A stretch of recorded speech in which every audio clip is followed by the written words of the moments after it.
Last night, the United States brought the world's #1 terrorist leader to justice. Abu Bakr Al-Baghdadi is dead. He was the founder and leader of ISIS, the most ruthless and violent terror organization anywhere in the world. The United States has been searching for Baghdadi for many years.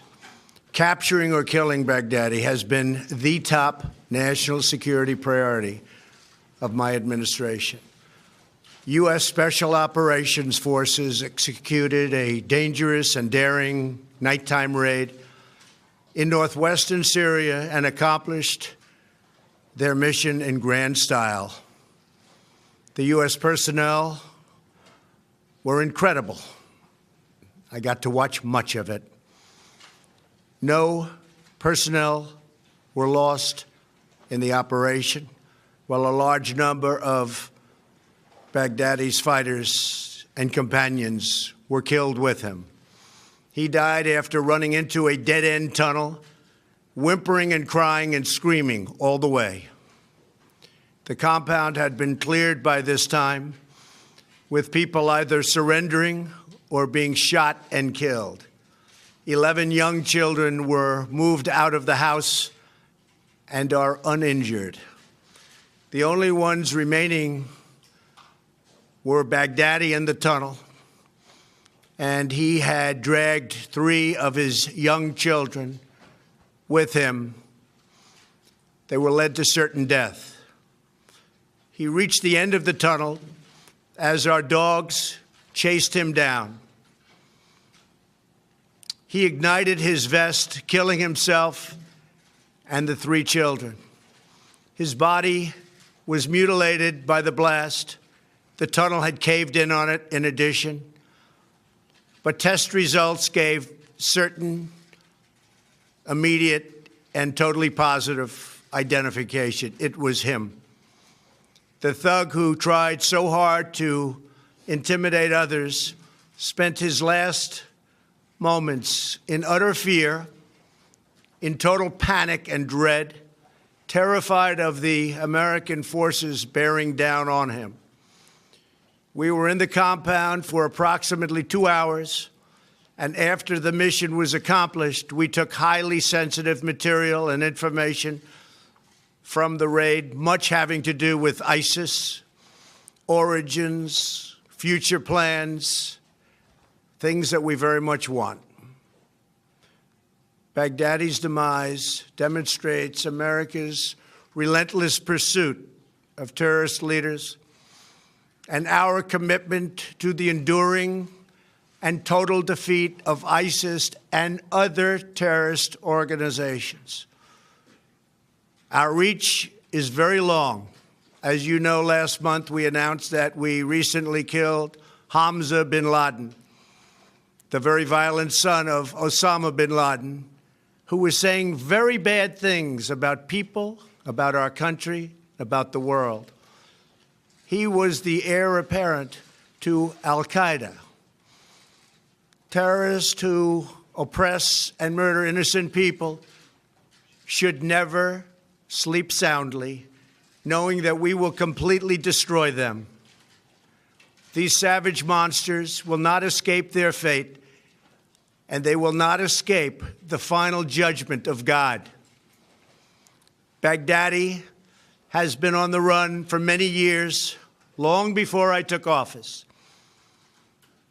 But at my direction, as Commander-in-Chief of the United States, we obliterated his caliphate 100% in March of this year.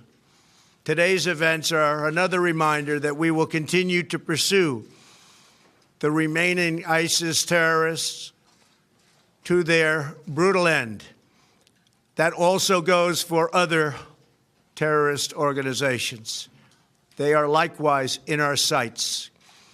Baghdadi and the losers who worked for him, and losers they are. They had no idea what they were getting into. In some cases, they were very frightened puppies. In other cases, they were hardcore killers but they killed many, many people. Their murder of innocent Americans, James Foley, Stephen Sotloff, Peter Kasich, and Kayla Mueller, were especially heinous. The shocking publicized murder of Jordanian pilot, a wonderful young man, spoke to the king of Jordan. They all knew him. They all loved him. He was burned alive in a cage for all to see on the execution of Christians in Libya and Egypt, as well as the genocidal mass murder of Yazidis, rank ISIS among the most depraved organizations in the history of our world. The forced religious conversions, the orange suits prior to so many beheadings, all of which were openly displayed for the world to see. This was all that Abu Bakr Al-Baghdadi, this is what he wanted. This is what he was proud of.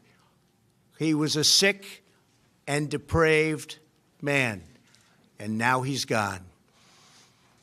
Baghdadi was vicious and violent, and he died in a vicious and violent way as a coward, running and crying.